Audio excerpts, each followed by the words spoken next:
Shalom, jumpa kembali di dalam acara Masih Ada Tuhan.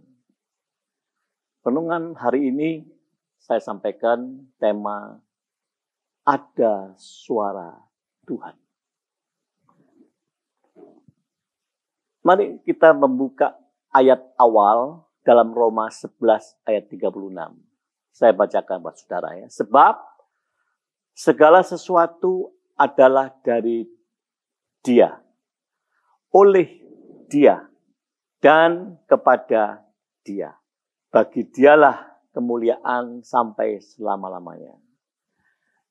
Segala sesuatu dari Dia, oleh Dia, dan kepada Dia. Kalau kita memahami ini, saudara, kita tidak akan banyak bertanya. Ayat ini bicara segala sesuatunya dari Dia. Tapi bisa terus berlangsung karena oleh Dia. Untuk apa semuanya? Untuk kemuliaan Dia. Artinya apa dari awal? Artinya dari awal, Tuhan itu sudah punya maksud, punya rancangan, punya kehendak. Ya, dari Dia. Nah, mari kita pahami. Segala sesuatu memang dari Dia, itulah Dia punya kehendak. Saudara ingat di dalam doa Bapa kami. Datanglah kerajaan-Mu, jadilah kehendak-Mu, di bumi seperti di surga. Jadi Tuhan memang punya kehendak. Manusia menjadi rusak karena dosa, maka Tuhan ingin mengadakan pemulihan. Ingin mengadakan restorasi. Ya. Mendesain ulang, redesign ya, terhadap manusia. Sebuah pemikiran bagi umat Tuhan yang seringkali sulit, yaitu tentang apa? Tentang perkara suara Tuhan dan kehendak Tuhan. Ini masalah yang banyak tidak dimengerti oleh orang-orang percaya. Ya. Apa itu suara Tuhan? Apa itu kehendak Tuhan? Di dalam Yohanes 10 ayat 26 kan disebut, domba-dombaku mendengar suaraku, aku mengenal mereka dan mereka mengikuti aku. Mendengar, mengikuti. Ya, mendengar suara, mengikuti suara. Kenapa ikuti? Karena gembalanya punya kehendak. Mari kita cari tahu apa itu kehendak Tuhan, apa itu yang disebut suara Tuhan. Sebetulnya kita tidak usah berpikir pusing. Ya. Suara Tuhan itu apa? Suara Tuhan itu adalah firman-Nya. Itu suara Tuhan.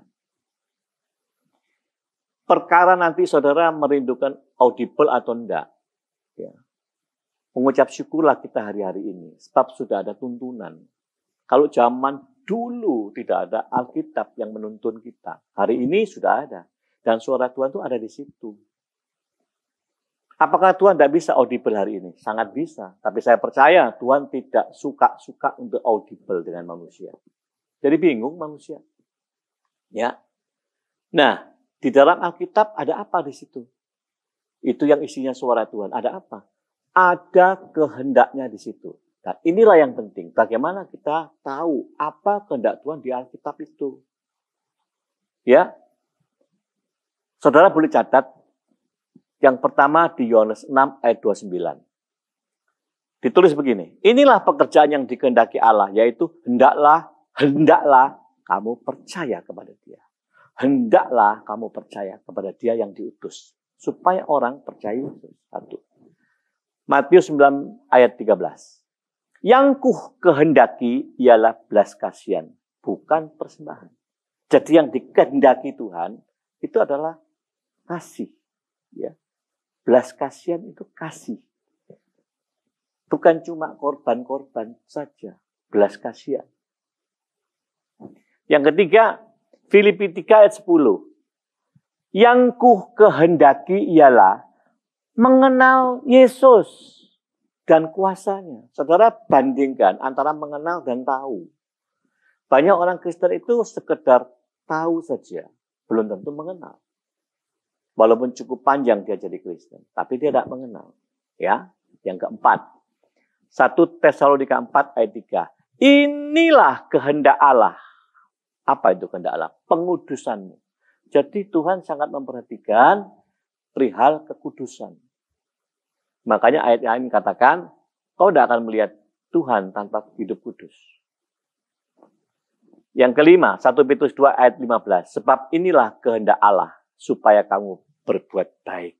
Jadi kehendak Tuhan itu adalah kebajikan. Ya, ini yang utama kita pahami. Setelah cari lebih dalam lagi banyak perkara. Inilah kehendak Tuhan ada di Alkitab. Suara Tuhan itu apa? Suara Tuhan itu firman-Nya. Juga ada di Alkitab. Nah, terus bagaimana saudara? Kalau kita bingung suara Tuhan, kita diperhadapkan pilihan ini atau ini. Nampaknya sama-sama baik. Nah, disinilah kita perlu kepekaan. Hati nurani saudara perlu peka, sehingga kita bisa putuskan ini sama ini. Ini bicara suara Tuhan. Alkitab, kehendak-kehendak Tuhan itu sebagai standar kontrol. Ya, kita cek suara ini, pengertian ini, suara hati gini, cocok nggak? Berlawanan nggak? Nah, ya. Nah, terus kita belajar bagaimana perkara kepekaan ini. Saudara, kepekaan itu diperoleh dari koneksitas saudara, hubungan saudara, senantiasa terus lengket, yang disebut butuh keintiman. Nah, keintiman ini, bagaimana kita bisa memperoleh keintiman? Fakta realitanya apa sih? Kan orang ngomong, kau harus intim dong dengan Tuhan. Tiap saat harus intim. Apa yang dimaksud intim? Nah, ini banyak orang juga tidak paham.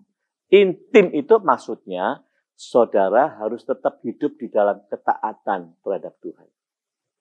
Kalau engkau terus dimanapun berada, apapun kau kerjakan, kau hidup intim, artinya kau hidup taat dengan Tuhan, maka engkau akan melahirkan kepekaan dalam hati nuranimu. Hati nuranimu itu menjadi peka. Kalau engkau peka, engkau bisa memutuskan ya mana pilihan yang tepat.